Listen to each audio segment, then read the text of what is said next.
Election commission کے پاس کیا option رہ جائے گی جب نہیں الیکشن کمیشن تو ظاہر ہے کہ انہوں نے پورا انتظامی معاملات کے تو ریٹرننگ آفیسر کو دیا جاتا ہے. اب ریٹرننگ آفیسروں کے پاس بے پناہ اختیارات ہیں. جب آپ یقین جانیں کہ جس وقت ان کی نامنیشن کی جاتی ہے, نامزد کی جاتی ہے, تقرر کیا جاتا ہے, تو وہ پھر نامنیشن پیپر کی وصولی سے لے کر حتمی رزلٹ جاری کرنے تک انہی کی ذمہ داری ہوتی ہے. اچھا, آپ کا تجربہ کیا بتاتا ہے کہ یہ جو مقناطیسی پیڈ چینج ہوئے ہیں یہ ریٹرننگ آفیسر اور پریزائڈنگ آفیسر کے درمیان میں تبدیل ہوئی ہے؟ اور تو کوئی راستہ نہیں ہے, کیونکہ الیکشن کمیشن کا تو بہت بڑے اچھے لوگ ہیں, بڑے صحیح میں وہ کام کرنے والے لوگ ہیں, لیکن وہ بیچارے آگے بیچارے استعمال نہیں کرتا, آگے محتاج ہیں ریٹرننگ آفیسر کو. جب انہوں یہ ہمارا قانون ہے, رولز میں لکھا ہوا ہے کہ تمام اسٹیشنری ریٹرننگ آفیسر کو پہنچائی گئی ہے باقاعدہ آرمی کے تھرو.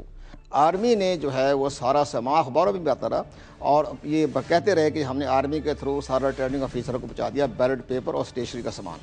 اب وہ اسٹیشنری کا سامان سارا پہنچ گیا ریٹرننگ آفیسر کے پاس.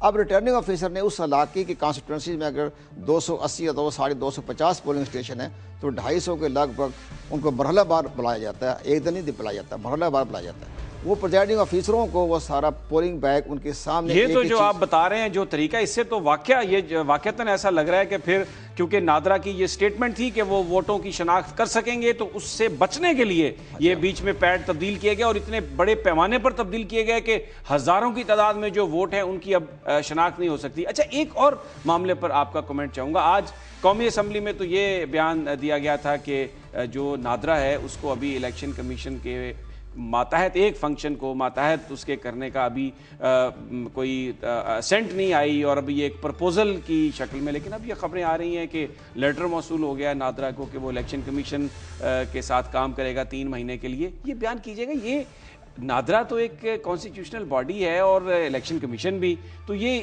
وہ کام لے سکتے ہیں اس طرح ان سے؟ نہیں, ہماری بدقسمتی یہ ہے کہ ہماری بیوروکریسی میں بڑے وزنری شخصیات کی کمی پیدا ہو گئی ہے. اب جو بھی ہے, اب دراصل الیکشن کمیشن کو پاکستان کو تو آرٹیکل 220 کے تحت تمام اداروں سے جہاں سے چاہے وہ خدمات حاصل کر سکتا ہے. اب یہ الیکشن کمیشن کا اور نادرا کا تو بڑا چور دامن کا ساتھ تھا, ہر وقت ساتھ ہے. اپنا الیکشن ٹریبونل جو فیصلے کر رہا ہے وہ سب کے سب جو اپنے آئیڈینٹیفائی کرنے کے لیے وہ بھیج رہا ہے, نادرا کو بھیج رہا ہے. اب نادرا کو یہ کہنا جی وہ الیکشن کمیشن کی تحویل, وہ الیکشن کمیشن کی تحویل ویسے ہی وہ کام کر رہا ہے الیکشن ٹریبونل کی ہدایت کے مطابق, وہ ویسے اس کے انڈر ہے آرٹیکل 220 کے تحت. تو یہ ایک انہوں نے میرا خیال میں ادراک نہ ہونے کی وجہ سے یہ جو ایک نیا لیٹر اگر کوئی لکھا گیا ہے تو اس کی تو کوئی ضرورت نہیں تھی, یہ مزید کنفیوژن اس سے پیدا ہوگی ایک گورنمنٹ کی. میں سمجھ نہیں رہا کہ ہماری گورنمنٹ جو ہے ان کا تعلق کوئی نہیں, الیکشن کروایا ہے ایک کیئر ٹیکر گورنمنٹ نے, تو اس میں ہماری فیڈرل گورنمنٹ کی جو ہے وہ اتنی کیوں بے حواس باختہ ہوتی جا رہی ہے, بار بار اسٹیٹمنٹ کیوں دے رہے ہیں بھائی؟ نگران حکومت جانے اور پاکستان الیکشن کمیشن جانے, کیوں ان کی مرضی سے نگران گورنمنٹ آئی تھی, تو انہوں نے جو بد نظمی کی ہے وہ انہوں نے کی ہے, ریٹرننگ آفیسروں نے وہ غلطی کیا تو انہوں نے کی, صرف ہمارا کیا تعلق ہے. لیکن ایک اور بڑی بات ہے, جو گھبرائے ہوئے لوگ ہیں ان کا پس منظر چلا گیا ہے 7 مارچ 77 کو. 7 مارچ 77 جو انتخابات ہوئے تھے تو وہاں بھی اس پی این اے نے یہی دعویٰ کیا تھا کہ جی جعلی انگوٹھوں کے تحت, دستاویزات کے تحت یہ سارا انتخابی عمل میں آیا گیا. تو وہاں پر بھٹو صاحب نے جب زیادہ دباؤ پڑا تو انہوں نے ایک آرڈر جاری کر دیا کہ الیکشن کمیشن, جیسے ہمارے چودھری صاحب آرڈر جاری کر رہے ہیں, تو انہوں نے ایک باقاعدہ ایک آرڈر جاری کر دیا کہ الیکشن کمیشن پاکستان جو ہے وہ 3 مہینے کے اندر بلکہ 2 مہینے کے اندر یہ جہاں شکایتیں آ رہی ہیں تو ویریفائی کر لیں. تو اس وقت کے chief election commissioner Sajjad Ahmed Jan نے جہاں شکایتیں آ رہی تھی تو وہ انہوں نے تمام ریکارڈ طلب کر لیا. تو 15-16 کے لگ بھگ تھے ریکارڈ طلب کیا گیا کانسٹیٹوئنسیز کا, تو انہوں نے 4 یا 5 جو تھے فیصلے کر دیے کہ واقعہ انگوٹھے جعلی لگے ہیں.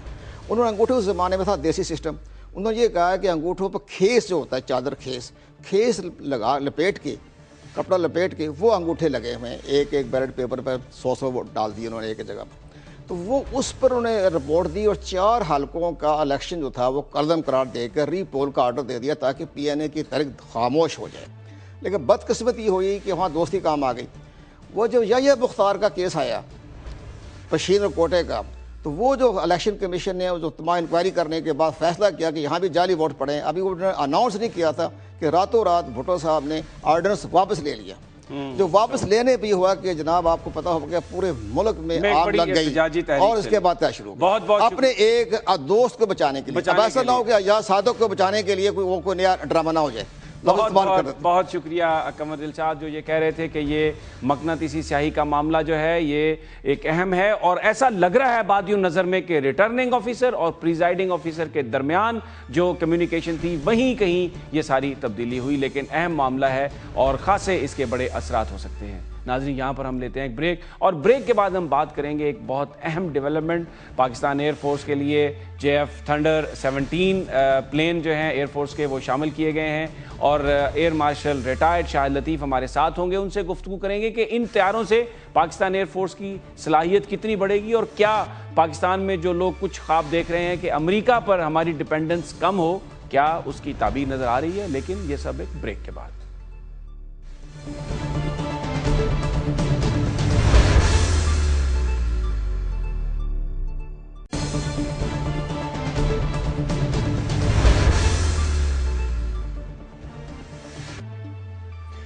جس طرح سے ترقی ہو رہی ہے یہ دیکھا جا رہا ہے کہ آنے والے دنوں میں کسی بھی ملک کی دفاعی صلاحیت جو ہے اس کی ایئر پاور پر بہت زیادہ ڈیپینڈ کرے گی۔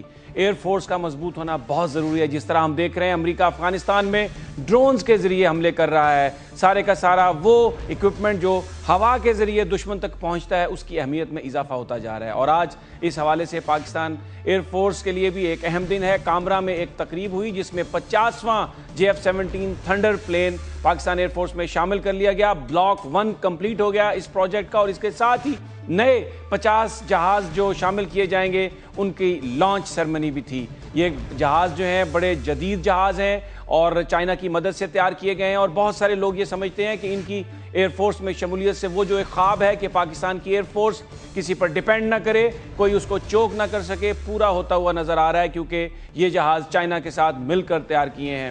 اور آج ہمارے ساتھ موجود ہیں ایئر مارشل ریٹائرڈ شاہد لطیف صاحب۔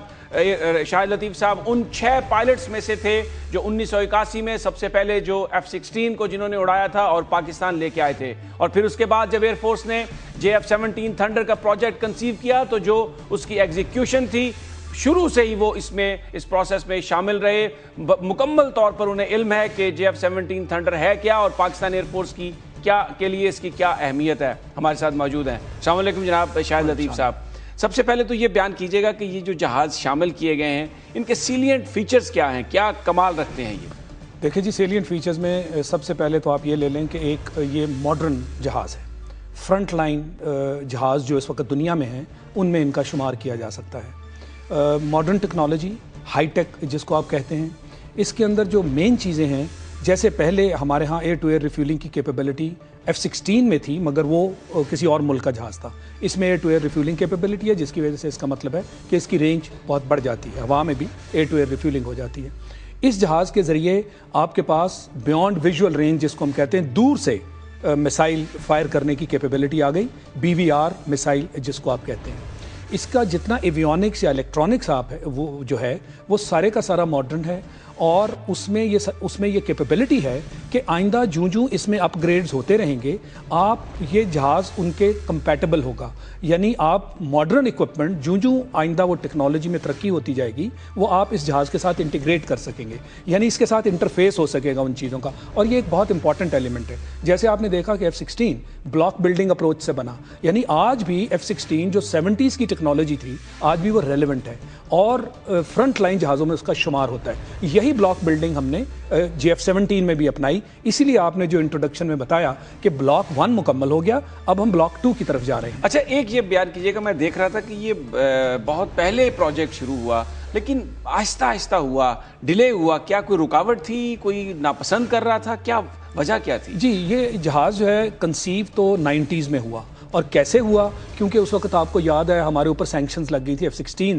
بہت بری طرح متاثر ہوئے تھے اس کی وجہ سے، تو میرا خیال ہے کہ اس وقت ایئر فورس کی جو قیادت ہے اس کو اس کا کریڈٹ جانا چاہیے، انہوں نے اینٹیسپیٹ کیا، اور جن مشکلات کا شکار پاکستان ایئر فورس ہونے جا رہی تھی، چونکہ ہمارا ڈیپینڈنس تھا باہر کی دنیا پہ، تو انہوں نے اس پروجیکٹ کو کنسیو کیا، چائنیز کے ساتھ مل کے وہ ایک جہاز بنانے کی کوشش کر رہے تھے، ان کی طرف سے آفر آئی، ہماری لیڈرشپ نے آفر ایکسیپٹ کی، مگر ہوا یہ کہ 1994 سے تقریباً 2000 تک جو 6 سال گزرے اس میں کوئی زیادہ پیش رفت نہ ہو سکی، اس کی مختلف وجوہات ہیں، اور پھر 2001 میں یہ پروجیکٹ جو تھا اس کو ریوائیو کیا گیا، ریسٹارٹ کیا گیا اور اس وقت اس کی جو قیادت تھی وہ مجھے میرے ذمہ آئی. تو تب سے لے کے ہم نے صرف 2.5 سال میں یعنی 2003 سپٹمبر میں ہم نے اس کا پروٹوٹائپ اڑا دیا, جبکہ ایسا دنیا میں کہیں نہیں ہوتا. 2 چیزیں ہوئیں, ایک تو یہ کہ ایئر فورس کہیں پہ بھی دنیا میں کسی ایئر فورس نے آج تک جہاز بنانے میں کوئی کام یا رول ادا نہیں کیا. دوسرا یہ کہ اتنے کم عرصے میں جہاز بنا دینا, جبکہ ایک عام فائٹر جہاز جو ہے اس کی ڈیزائننگ اینڈ ڈیولپمنٹ کم از کم 10 سال ہوتی ہے, تو وہ 2.5 سال میں ہم نے کر دیا. مگر یہ ہماری کمپلشنز تھیں, کیونکہ ہمارے جہاز جو تھے پرانے ہو رہے تھے, ریٹائر ہونے والے تھے, ان کی ریپلیسمنٹس نہیں تھیں, تو ہماری کیپیبلٹی میں فرق آ جاتا اگر نمبرز کم ہو جاتے. تو میں یہ سمجھتا ہوں کہ اللہ پاک نے ہمارے اوپر اسی طرف آتا ہوں کہ یہ جو ڈیلے ہوئی جیسے آپ نے بتایا, میں یہاں سے آگے چلنے لگا. ایک تو ڈیلے ہمارا 94 سے لے کے 2000 کا ہو گیا, پیش رفت نہیں ہوئی. اب جب یہ جہاز بن گیا 2003 میں اور اس کو ہم نے اڑا دیا پروٹوٹائپ کو, تب سے لے کے آج تک یہ جو 10 سال گزرے ہیں, میں یہ سمجھتا ہوں کہ اب اس جہاز کو آپریشنلائز ہو جانا چاہیے تھا. اس میں کچھ ایسے عناصر بھی ہیں کہ جس کی وجہ سے کچھ قوتیں جو اس جہاز کو بہت اچھی نگاہ سے نہیں دیکھ رہی تھیں, کیونکہ اوبویسلی مارکیٹس جو ہیں وہ افیکٹ ہوئی, ہماری انڈیجنس کیپیبلٹی آ گئی. یا وہ طاقتیں جو یہ نہیں چاہتی تھی کہ پاکستان کی ایئر فورس انڈیپینڈنٹ ہو, ہمارے حصار سے خود انحصاری, خود کفالت کی طرف ایک بہت بڑا قدم تھا, اور وہ اس جہاز کے ساتھ ہم نے ایک بہت بڑا قدم لیا تھا. تو لازمی چیز ہے کہ جن کے اوپر ہم ڈیپینڈنٹ تھے, اور باہر سے خاص کر ایئر فورس, آپ کو معلوم ہے کہ عام طور پہ شروع سے لے کے آج تک زیادہ تر امریکہ کی اکوپمنٹ, امریکہ کے جہازوں پہ اس کا انحصار رہا ہے. اچھا یہ بتائیے کہ ایک سستا جہاز ہے, بڑا اچھا ہے, اور بڑا اس میں بڑا آپ نے بتایا یہ کمپیٹیبل بھی ہے سارا, ابھی تک ہم اس کو کہیں اس کو بیچ نہیں سکے. اوکے, اس کی وہی جو میں نے ابھی بات کی. دیکھیں جہاز کو, پہلی بات تو یہ کہ جہاز یہ پہلا جہاز ہے جو چائنا میں بنا, مگر یہ کاپی نہیں تھا. اس سے پہلے جتنے جہاز چائنا نے بنائے وہ کاپی تھے رشین جہازوں کی. تو یہ پہلا جہاز ہے جو ہم نے ڈرائنگ بورڈ سے اس کو کنسیو کیا اور اس کو پورے مراحل میں سے گزار کے اس کو تکمیل تک ہم لے کے گئے.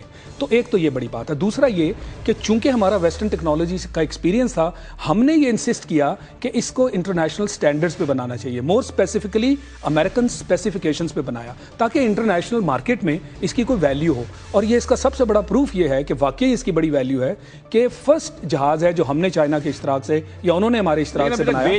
جی میں آپ کو بتا رہا ہوں, 4 ایئر شوز جو انٹرنیشنل ہیں ان میں یہ جہاز اپیئر ہو چکا ہے, اور وہاں پہ اس کو بڑی پذیرائی ہوئی ہے. فانبرو ایئر شو یو کے والے میں ہوا, ٹرکش ایئر شو پہ یہ گیا, اس کے بعد یہ دبئی ایئر شو میں, اور چوہائی ایئر شو جو کہ چائنا کا بہت بڑا شو ہے. مسئلہ صرف یہ ہے کہ جہاز جب تک فلی آپریشنل نہیں ہوتے, انہوں نے تو اوور آل آپریشنل کیپیبلٹی پہ جہاز لینا ہے, اس کی منوربلٹی, اس کی باقی چیزیں, اور انٹرنیشنل سٹینڈرڈ تھا, تبھی اس کو وہاں پہ انوائٹ کیا گیا اور اس نے کمپیٹ کیا باقی جو جہاز وہاں پہ دکھائے گئے جن کی ڈیمونسٹریشنز ہوئی. آپ نے پچھلے دنوں دیکھا ہوگا کہ دبئی میں بھی اس جہاز کو بہت پذیرائی ملی, اور آپ انٹرنیشنل شوز میں جا ہی نہیں سکتے جب تک آپ ایک انٹرنیشنل سٹینڈرڈ پہ نہ ہو.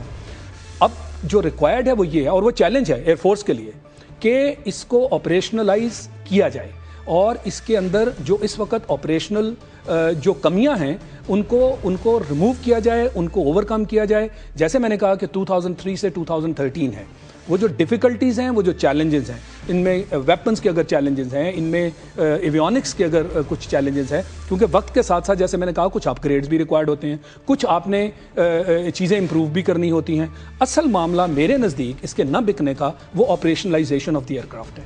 جہاز بذات خود ایک ایکسلنٹ پروڈکٹ کیوں نہیں ہو رہا وہ, یہ جو ایئر فورس ہے جی, وہ چیلنجز ان کے سامنے ہیں. چائنا کے ساتھ آپ کی پارٹنرشپ بھی چل رہی ہے. آج ہی دیکھیں آپ, جوائنٹ سیلز اینڈ مارکیٹنگ کا کانٹریکٹ بھی سائن ہوا, یہ بھی بہت پہلے سے بات چیت ہو رہی تھی. پھر چائنیز ایئر فورس کے اپنی جو ریکوائرمنٹس ہیں اس کے اندر بھی ان کو یہ جہاز جو ہے ایبزارب کرنا ہے. تو میں سمجھتا ہوں کہ یہ دونوں کی شراکت سے, جیسے ہم نے پہلے چیلنجز کا مقابلہ کیا اور 2.5 سال میں یہ جہاز بنا دیا, مارکیٹ میں اس کو لے آئے, اب میں یہ سمجھتا ہوں کہ ایک اور پش کی ضرورت ہے تاکہ اس جہاز کو آپریشنلائز کر کے اس کے باقاعدہ, اور کسٹمرز ہیں یہ بھی میں آپ کو بتا دوں, شاید انتظار اس چیز کا ہے کہ اس کی فل آپریشنل کیپیبلٹی کو کسٹمرز جو ہیں وہ اس تک پہنچتے ہوئے اس کو دیکھیں اور پھر فائنل آرڈرز پلیس کریں. مگر اس کے اندر انٹرسٹ بہت سارے ملکوں کے ہیں, یہ میرا ذاتی نالج ہے. بہت بہت شکریہ شاہد لطیف صاحب جو یہ کہہ رہے تھے کہ تاخیر ہوئی ہے، ڈیلے ہوئی ہے، ابھی بھی بڑا چیلنج ہے ایئر فورس کے لیے کہ اس کو آپریشنل بنایا جائے تاکہ اس کو مارکیٹ میں بیچا جا سکے، لیکن بڑی وضاحت سے انہوں نے بیان کیا کہ شروع سے رکاوٹیں تھیں اور وہ طاقتیں جو پاکستان ایئر فورس کو انڈیپینڈنٹ نہیں ہونا چاہتی تھیں، وہ چاہتی تھیں کہ انہی کے جہازوں پر ڈیپینڈ کیا جائے، یقیناً وہ بھی اس راہ میں رکاوٹیں ڈال رہی ہوں گی۔ ناظرین یہاں پر ہم لیتے ہیں ایک بریک، اور بریک کے بعد ہم بات کریں گے جناب جنرل ریٹائرڈ محمود درانی سے، اور ان سے یہ جاننے کی کوشش کریں گے کہ طالبان نے تو کہہ دیا ہے کہ ہم پاکستان سے مذاکرات نہیں کریں گے، پاکستان یہ کہتا ہے کہ طالبان سے ہم مذاکرات کرنا چاہتے ہیں اور جو ایکشن ہے وہ لاسٹ ریزورٹ ہے۔ کس طرح یہ معاملہ حل ہوگا؟ مختصر سی بریک کے بعد۔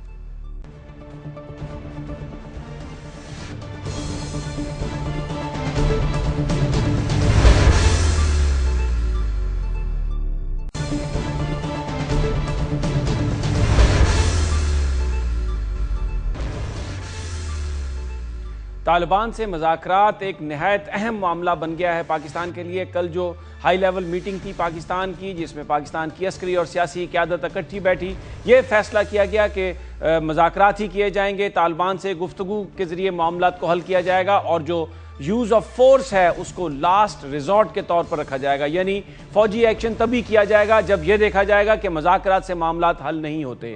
لیکن طالبان کی جانب سے جو جواب آیا وہ یہ تھا کہ وہ حکومت پاکستان کے ساتھ گفتگو کرنے میں کسی طور پر بھی سنجیدہ نہیں ہے۔ یہ بھی خبریں آ رہی ہیں کہ ابھی تک جو نئے ان کے قائد ہیں ملا فضل اللہ، ابھی تک وہ پوری طرح تمام گروپوں سے بیعت نہیں حاصل کر سکے، جو تمام طالبان کے گروپس ہیں وہ ابھی پوری ان کی جو حمایت ہے ان کی تائید میں متحد نہیں ہو سکے، شاید ایک یہ وجہ بھی ہے۔ لیکن ایک بڑا سوالیہ نشان ہے کہ اگر ان کے ساتھ مذاکرات بھی نہیں ہو رہے تو پھر ان کی کارروائیاں تو جاری ہیں، حملے تو جاری ہیں، اس کا کس طریقے سے سد باب کیا جائے، کیونکہ حکومت پاکستان تو یہ کہہ رہی ہے کہ جو یوز آف فورس ہے وہ لاسٹ ریزورٹ ہوگا۔ اس سارے معاملے پر گفتگو کرنے کے لیے ہمارے ساتھ پاکستان کے سابق national security advisor general retired Mahmood Durrani موجود ہیں، امریکہ میں پاکستان کے سفیر بھی رہ چکے ہیں، معاملات پر بڑی ان کی گہری نظر ہے، وہ آج ہمارے ساتھ موجود ہیں۔ السلام علیکم درانی صاحب۔ جی وعلیکم السلام۔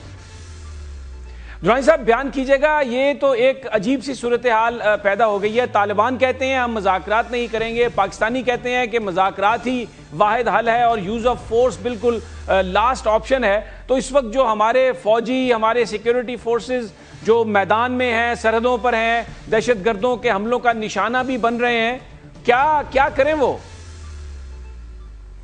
جی وہ جو فوجی ہیں سرحدوں پہ ہیں، اپنا کام کرتے ہیں، وہ ان کو کرنا چاہیے اور کرتے رہیں گے، اس میں کوئی روک نہیں ہے۔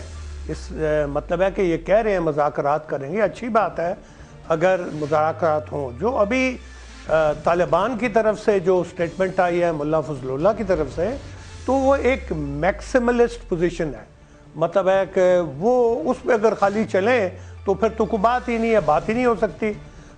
مگر جب تک ان دونوں پارٹیز کا رابطہ نہیں ہوگا اور وہ سیکرٹ ٹاکس ہوتی ہیں عموماً، وہ پبلک میں نہیں آتی، تو ان ٹاکس میں ڈیسائیڈ کیا جائے گا کہ کیا بات ہوگی۔ تو اس کو میں سیریسلی نہیں لے رہا، اور یہ بھی کہتا چلوں کہ جو فوج ہے جو بارڈرز پہ ہے، جو کام کر رہی ہے وہ کرتی رہے گی۔ یہ امید ہے کہ کوئی بڑی جھڑپ نہیں ہوگی، مگر چھوٹے موٹے جو وہ کر رہے ہیں ہم کر رہے ہیں، جب تک کوئی اگریمنٹ نہیں ہوگی تب تک وہ چیزیں بند نہیں ہوگی۔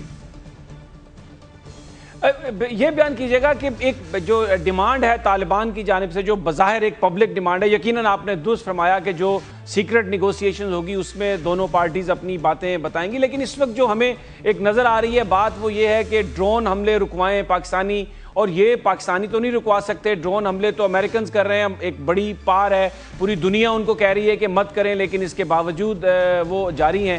آپ بڑی نظر ہے آپ کی، آپ کو یہ معاملہ کہیں جاتا ہوا نظر آ رہا ہے؟ مشکل ہے ذرا، آسان معاملہ نہیں ہے، یہ پیچیدہ معاملہ ہے، بڑا کمپلیکیٹڈ ہے، اس میں ایکسٹرنل فورسز بھی ہیں، ہمارا ایک بارڈر بھی ہے جو بڑا پورس ہے، وہ بھی ایک مسئلہ ہے، اور ڈرون حملے تو ہم بند کرانے سے رہے، مگر یہ جیسے میں نے پہلے گزارش کی، طالبان کو بھی ضرور پتہ ہوگا کہ یہ ڈرون جو ہیں ہمارے قابو میں نہیں ہیں، یہ امریکہ کرا رہا ہے، اور ان سپائٹ آف ڈرونز ہمیں بات چیت کرنی پڑے گی۔ اچھا درانی صاحب، یہ جو پچھلی دفعہ جب گفتگو کا آغاز کرنے کی کوشش کی تھی پاکستان نے، تو یہ بتایا گیا تھا کہ علماء سے مدد لی جا رہی ہے اور وہ اس حوالے سے رول پلے کریں گے. یہ بیان کیجیے گا کہ بالکل گفتگو تو سیکریٹ ہی ہوگی، لیکن یقیناً جو سٹیک ہولڈرز ہوں گے ان کی انوالومنٹ تو بہت ضروری ہے. تو علماء جو ہیں وہ کیا اس حوالے سے آپ سمجھتے ہیں کوئی فیصلہ کن کردار ادا کر سکتے ہیں؟ میرا تو خیال ہے، میری اپنی پرسنل رائے یہ ہے کہ یہ میرا خیال ہے اس میں جو لیڈ بندہ ہے پاکستان وہ ہے وہ چودھری نثار. تو وہ چودھری نثار یا ان کے نمائندے کوئی ایک طالبان کے ریپرزینٹیٹیو سے بات چیت ڈائریکٹ گفتگو کریں گے تو تب کچھ فیصلہ ہوگا. یہ ایک محلہ پارٹی نہیں ہو سکتی کہ طالبان بھی ہوں اور سارے مولانا بھی ہوں، ہر کوئی دنیا کا بندہ ہو، ایسے نہیں ہوتا. وہ ایک لمیٹڈ ایک دو بندے ہماری طرف سے ہوں گے، ایک دو ان کی طرف سے ہوں گے، انیشل کانٹیکٹ ہوگا اور اس کے بعد سنجیدگی سے بات کی جائے گی کہ آگے اس کو کیسے بڑھایا جائے. ابھی تک تو ہم اپنی میکسیملسٹ پوزیشنز پہ دونوں قائم ہیں. یہ بیان کیجیے گا درانی صاحب کہ جو باہر کی قوتیں ہیں جیسے امریکہ ہے یا اور بہت سارے مغربی ممالک ہیں، وہ جو پاکستانی حکومت کے پاکستانی طالبان سے مذاکرات ہیں وہ اس کو بظاہر کوئی اون کرتے ہوئے نظر نہیں آتے. کچھ لوگوں کا کہنا ہے کہ یہ بھی ایک بڑی وجہ ہے کیونکہ طالبان بھی سمجھتے ہیں کہ جو پروسیس حکومت پاکستان شروع کرنے جا رہی ہے، کیونکہ اس کو بین الاقوامی کوئی تائید حاصل نہیں ہے تو کسی بھی وقت حکومت اس کو سسپینڈ کر سکتی ہے. کیا یہ بھی ایک وجہ ہے ڈسٹرسٹ کی؟ میرا نہیں خیال. وہ ایک دوسرے پہ بھروسہ کرنا پڑے گا، حکومت پاکستان کو اور طالبان کو. اور یہ نہیں آپ کہہ سکتے کہ جی امریکہ نہیں ساتھ ہے، برطانیہ نہیں ساتھ ہے، اس لیے پاکستان میں سٹرنگتھ نہیں ہے. وہ ہماری سٹرنگتھ پولیٹیکل لیڈرشپ کی ہے. ان میں جان ہے تو وہ نیگوشیٹ کر سکیں گے، ان میں جان نہیں ہے تو وہ نہیں ہوگی. اور مجھے امید ہے کہ کچھ نہ کچھ یہ اس میں پیش و رفت ہوگی. اگر پیش و رفت نہ ہوئی تو میرا خیال ہے وہ جو کل میٹنگ ہوئی ہے اس میں بھی کہہ دیا گیا تھا اگر ہم نے اس میں ناکامیاب رہے تو پھر ڈنڈا. اچھا درانی صاحب، ایک اور کامنٹ کیجیے گا. یہ اطلاعات آ رہی ہیں کہ اب حکومت پاکستان نے فیصلہ کیا ہے کہ ایک نیشنل سیکیورٹی ڈویژن قائم کیا جا رہا ہے اور اس کے لیے افغانستان میں جو سفیر ہیں پاکستان کے محمد صادق، ان کو پہلا اس کا سیکریٹری بنایا جائے گا، ان کو ترقی دی گئی. اور بنیادی طور پر یہ جو ڈویژن ہے اس کے ذمہ کام یہ ہوگا کہ جو سول اور ملٹری ریلیشن شپ ہے اس کو بہتر کیا جائے اور ان کو ایک سیم پیج پر لایا جائے. اس پر کچھ کامنٹ کریں گے کہ ایسے کسی ادارے کی واقعی اس طرح ضرورت ہے اس وقت پاکستان میں؟ جی میری اس میں رائے تھوڑی گورنمنٹ سے تھوڑی سی مختلف ہے. آبجیکٹو ہم دونوں کے ایک ہی ہیں کہ نیشنل سیکیورٹی کو امپروو کیا جائے. میری جو رائے ہے میں نے اخبار میں بھی لکھا تھا، اس میں یہ تھا کہ آپ ایک پوری نیشنل سیکیورٹی کونسل بنائیں اور اس میں ایک نیشنل سیکیورٹی ایڈوائزر ہو جس کا رینک ایک منسٹر کا ہو اور ایک سیکرٹری ہوگا اس کے ساتھ نیشنل سیکیورٹی کا، but he will be the number 2 man. اور اس میں سارے جتنے بھی نیشنل سیکیورٹی ایشوز ہیں اس میں ڈسکس ہوں گے. یہ ایک کئی دفعہ پاکستان میں کنفیوژن ہوتی ہے کہ جو ڈیفنس ایشوز ہیں وہ سمجھتے ہیں لوگ کہ یہی سارے نیشنل سیکیورٹی ایشوز ہیں. یہ غلط بات ہے. ڈیفنس ایک چھوٹا حصہ ہے نیشنل سیکیورٹی کا. نیشنل سیکیورٹی ایک بہت براڈ ایشو ہے جس میں انٹرنل سیکیورٹی بھی آتی ہے، فارن افیئرز بھی آتے ہیں، ڈیفنس بھی آتا ہے، فائنینس بھی آتا ہے. سو وہ ایک کافی براڈ ایشو ہے، اس کی ضرورت ہے. یہ جو ابھی کمیٹی انہوں نے بنائی ہے cabinet commission for national security, جو بھی اس کا ایسا نام ہے، تو مقصد تو مجھے تو یہی لگتا ہے کہ یہ ایک نیشنل سیکیورٹی ٹائپ آرگنائزیشن ہے. بہت بہت شکریہ جنرل محمود درانی صاحب، جو یہ کہہ رہے تھے کہ بلا شبہ ایک ادارہ ہونا چاہیے، منسٹر لیول کا ہونا چاہیے، نیشنل سیکیورٹی ایڈوائزر، اور معاملات کو چاہیے وہ دیکھے. لیکن ان کا یہ کہنا تھا کہ طالبان سے مذاکرات کرنے چاہیے. چودھری نثار صاحب ڈائریکٹلی افیکٹو ہوں گے اور اگر انہوں نے بات نہیں مانی تو پھر یقیناً اس کے علاوہ کوئی حل نہیں ہوگا کہ ڈنڈا چلایا جائے. ناظرین، یہاں پر ہم لیتے ہیں ایک بریک، اور بریک کے بعد ایک اور اہم سیاسی ڈیولپمنٹ خبریں آ رہی ہیں کہ وزیر اعظم نواز شریف نے ایک 3 ممبر کمیٹی بنائی ہے جو دیکھے گی کابینہ کے وزراء کی کارکردگی کو، اور یہ بھی بتایا جا رہا ہے کہ اب ایم این ایز جو ہیں وہ اس کمیٹی سے ملیں گے۔ وزیراعظم صاحب کے پاس ابھی ٹائم نہیں ہے ملنے کے لیے۔ اس سارے موضوع پر ہم گفتگو کریں گے ایک بریک کے بعد۔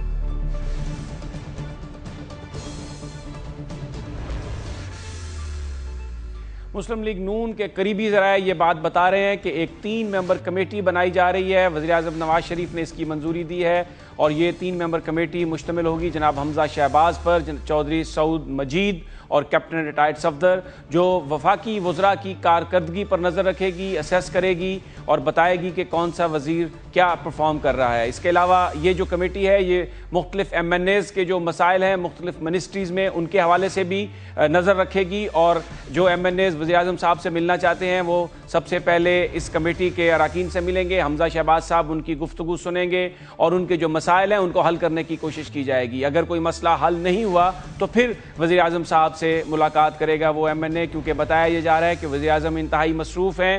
اس وقت پاکستان کو کئی اہم چیلنجز درپیش ہیں، اس لیے ایم این اے سے ملاقات کے لیے ابھی فوری طور پر وقت نکالنا اتنا آسان نہیں ہے، اور یہ اس لیے کیا جا رہا ہے تاکہ جو ایم این ایز کو شکایات ہیں وہ شکایات بھی جلد از جلد دور کی جائیں۔ دوسری جو بڑی ایک خبر آئی اسلام آباد سے وہ یہ تھی کہ اسٹینڈنگ کمیٹیز کا، بہت ساری کمیٹیز کا انتخابات ہو چکے، ان کے چیئرمین بن چکے اور پروسیس شروع ہو گیا ہے۔ آج خارجہ امور کی جو کمیٹی ہے قومی اسمبلی میں، اس کا پہلا اجلاس تھا اور سرتاج عزیز صاحب نے آ کر اس میں بریف کرنا تھا، لیکن وہاں پر جو نئے فورن سیکریٹری ہیں اعزاز چودھری، جن کا نوٹیفیکیشن ہو گیا، انہوں نے آ کے بریفنگ دی اور وہاں پر صورتحال سے آگاہ کیا۔ خرم دستگیر جو موجود تھے اس میٹنگ میں، ان کا یہ کہنا تھا کہ ان کے ذمہ نواز شریف صاحب نے یہ کام لگایا ہے کہ قومی اسمبلی میں، سینٹ میں جہاں بھی سوالات ہوں فورن افیئرز کے متعلق تو اس کے جوابات وہ دیں گے۔ انہوں نے یہ بھی بتایا خرم دستگیر نے کہ سرتاج عزیز صاحب اس لیے میٹنگ میں شریک نہیں ہو پائے کیونکہ انہیں وزیراعظم اپنے ساتھ کامرہ لے گئے ہیں، لیکن جو جرنلسٹ کامرہ گئے وزیراعظم کے ساتھ انہوں نے وہاں پر سرتاج عزیز صاحب کو نہیں دیکھا۔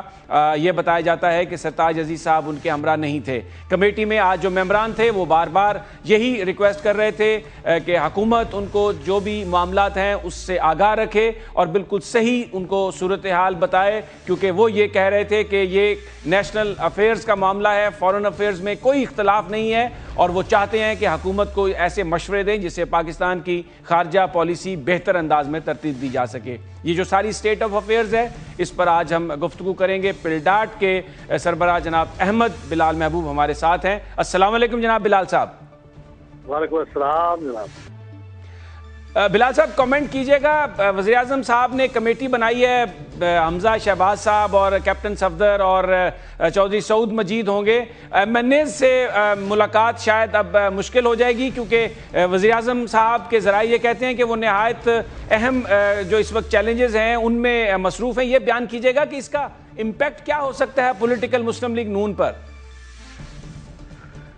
دیکھیے آپ سے ہی مجھے یہ تفصیلات معلوم ہوئی ہیں، اس سے پہلے تو میرے علم میں نہیں ہے کہ یہ ایسی کوئی کمیٹی بنائی جا رہی ہے اور اس کمیٹی کے ذمہ کیا ذمہ داریاں ہوں گی، لیکن اس بنیاد پہ جو ابھی آپ نے بتایا ہے میرے خیال میں یہ بنیادی طور پہ تو کسی بھی حکومت کے یا پارٹی کے سٹائل کا معاملہ ہے کہ وہ کس انداز میں حکمرانی کرنا چاہتی ہے، لیکن میرا خیال ہے کہ بظاہر ایسے لگتا ہے کہ اس کو نہ تو پارٹی کے اندر رینک اینڈ فائل میں کوئی بہت زیادہ ایک پاپولر چیز سمجھا جائے گا، اور نہ ہی اس سے پارٹی کے اندر جو لوگوں کے اندر ایم این ایز میں عام ممبرز میں بے چینی ہے اس میں کوئی کمی آئے گی، کیونکہ ایک جمہوری انداز میں معاملات چلانے کے لیے رابطے رکھنا بہت ضروری ہے۔